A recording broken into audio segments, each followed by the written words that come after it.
छेद अवस्थामा भेटियो हरिरहेको ताराहरूको विमान। तस्बिरमा तपाईहरू देख्न सक्नुहुन्छ चिया अवस्थाको यो दर्दनाक तस्बिर जसले सबै नेपालीलाई भावुक बनायो। दर्शकबिन नमस्कार, तपाईहरूलाई नयाँ खोज नेपालको अर्को एउटा नयाँ भिडियोको सामग्रीमा हार्दिक स्वागत छ। पोखराबाट जमसमको लागि उडेको ताराहरूको विमान हिजोदेखि सम्पर्कविहीन भएको थियो। नेपाली सेनाको टोली हिजो खोज्न असफल भएको थियो। भारी वर्षाका कारण खोज्न असफल भएपछि आज बिहानै सेनाले खोजी कार्य सुरु गरेको थियो र भेटाएको छ। नेपाली सेनाले हरिरहेको ताराहरूको विमान फेला पारेको छ। नेपाली सेनाका प्रवक्ता सहायक रतिनारायण सिलवालले ट्विटर मार्फत सो कुराकानीको जानकारी दिएका हुन्। खोजी र उद्धार टोलीले विमान रहेको स्थान पत्ता लगाएको र यसबारे थप विवरण आउन बाँकी रहेको उनले बताएका छन्। ताराहरूको तीन अटोर विमानको खोजी कार्य सोमबार बिहानैबाट पुनः सुरु गरिएको थियो। पोखराबाट मुस्ताङका लागि उडेको सो विमान आइतबार बिहान 10:07 सम्पर्कविहीन भएको थियो।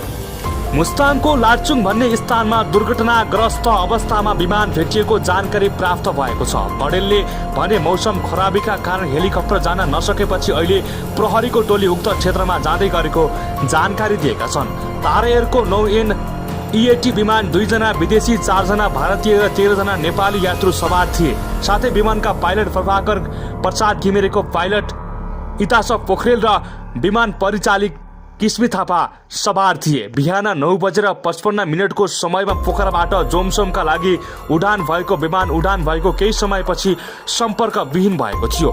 25 वर्षदेखि विमान उडाउँदै आउनुभएका घिमिरे सहितको टोलीको अवस्था यो समाचार तयार पारुन्जेल अज्ञात रहेको छ। नेपाल समाचार पत्र दैनिकमा समाचार छ। क्याप्टेन घिमिरे सहित पाइलट उत्सव पोखरेल र एयर होस्टेज किस्मी थापा रहेका थिए। उनीसँगै थिए 25 वर्षीय पाइलट उत्सव पोखरेलले उडान भरेका थिए। रुकुम पश्चिम सौरझारी नगरपालिकाका पोखरेल फिलिपिन्सबाट अध्ययन सकेर नेपाल आएका थिए।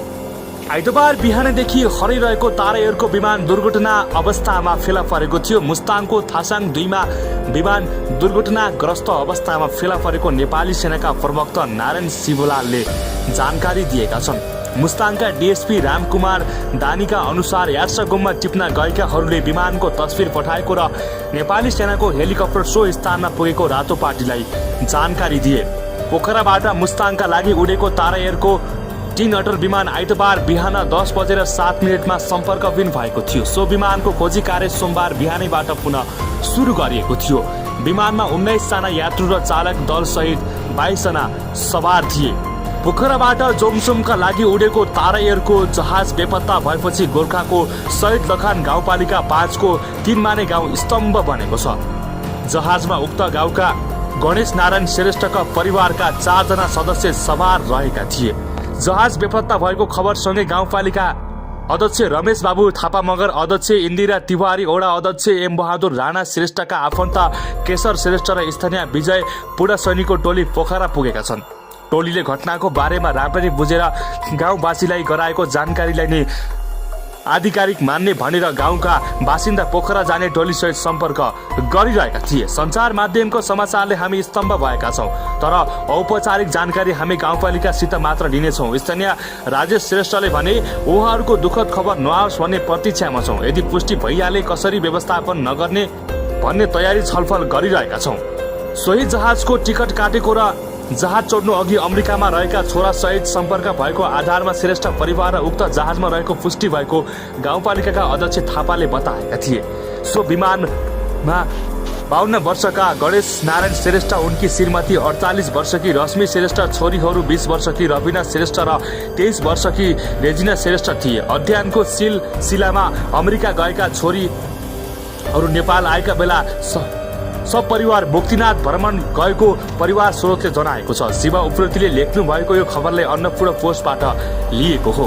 सो विमान छेदबेच अवस्थामा भेटिए पनि यात्रुबारे थप विवरण आउन बाँकी छ। तपाईहरुमा फेरि पनि अर्को नयाँ भिडियोको जानकारी साथ फेरि पनि उपस्थित। नेपाली सेनाको टोली हिजो खोज्न असफल भएको थियो।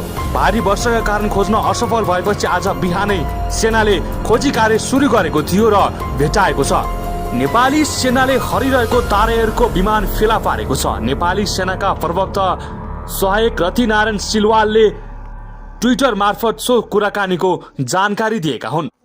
खोजी र उद्धार टोलीले विमान रहेको स्थान पत्ता लगाएको र यसबारे थप विवरण आउन बाँकी रहेको उनले बताएका छन्। तारा एयरको टिन अटर विमानको खोजी कार्य सोमबार बिहानैबाट पुनः सुरु गरिएको थियो।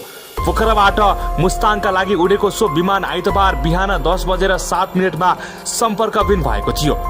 मुस्ताङको लाचुङ भन्ने स्थानमा दुर्घटनाग्रस्त अवस्थामा विमान भेटिएको जानकारी प्राप्त भएको छ। पडेलले भने मौसम खराबीका कारण हेलिकप्टर जान नसकेपछि अहिले प्रहरीको टोली उक्त क्षेत्रमा जाँदै गरेको जानकारी दिएका छन्। तारा एयरको 9N EAT विमान 2 जना विदेशी, 4 जना भारतीय र 13 जना नेपाली यात्रु सवार थिए। साथै विमानका पाइलट प्रभाकर प्रसाद घिमिरेको पाइलट इतास पोखरेल र विमान परिचालक किस्मी थापा सवार थिए। बिहान 9:55 को समयमा पोखराबाट जोमसोमका लागि उडान भएको विमान उडान भएको केही समयपछि सम्पर्क विहीन भएको थियो।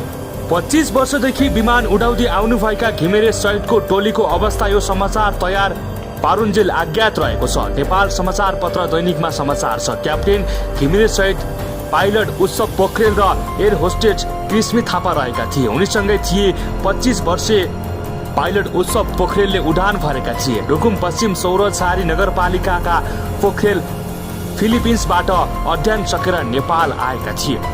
आइतबार बिहानदेखि हराइरहेको तारा एयरको विमान दुर्घटना अवस्थामा फेला परेको थियो। मुस्ताङको थासाङ 2 मा विमान दुर्घटनाग्रस्त अवस्थामा फेला परेको नेपाली सेनाका प्रवक्ता नारायण शिवलालले जानकारी दिएका छन्। मुस्ताङका डीएसपी रामकुमार दानीका अनुसार यार्सगुममा टिप्न गएकाहरूले विमानको तस्बिर पठाएको र नेपाली सेनाको हेलिकप्टर सो स्थानमा पुगेको रातोपाटीलाई जानकारी दिए। पोखराबाट मुस्ताङका लागि उडेको तारा एयरको टिन अटर विमान आइतबार बिहान 10:07 सम्पर्कविहीन भएको थियो। सो विमानको खोजी कार्य सोमबार बिहानैबाट पुनः सुरु गरिएको थियो। विमानमा 19 जना यात्रु र चालक दल सहित 22 जना सवार थिए। पोखराबाट जोमसोमका लागि उडेको तारा एयरको जहाज बेपत्ता भएपछि गोर्खाको शहीद लखान गाउँपालिका 5 को 3 माने गाउँ स्तम्भ बनेको छ। जहाजमा उक्त गाउँका गणेश नारायण श्रेष्ठका परिवारका 4 जना सदस्य सवार रहेका थिए। जहाज बेपत्ता भएको खबरसँगै गाउँपालिका अध्यक्ष रमेश बाबु थापा मगर, अध्यक्ष इन्दिरा तिवारी, वडा अध्यक्ष एम बहादुर राणा श्रेष्ठका आफन्त केशर श्रेष्ठ र स्थानीय विजय पुडासैनीको टोली पोखरा पुगेका छन्। टोलीले घटनाको बारेमा राम्ररी बुझेर गाउँवासीलाई गराएको जानकारीलाई नै आधिकारिक मान्ने भनेर गाउँका बासिन्दा पोखरा जाने टोलीसहित सम्पर्क गरिरहेका थिए। सञ्चार माध्यमको समाचारले हामी स्तम्भ भएका छौँ, तर औपचारिक जानकारी हामी गाउँपालिकासित मात्र लिनेछौँ। स्थानीय राजेश श्रेष्ठले भने उहाँहरूको दुःखद खबर नआओस् भन्ने प्रतीक्षामा छौँ। यदि पुष्टि भइहाले कसरी व्यवस्थापन नगर्ने भन्ने तयारी छलफल गरिरहेका छौँ। सोही जहाजको टिकट काटेको र जहाज चढ्नु अघि अमेरिकामा रहेका छोरा सहित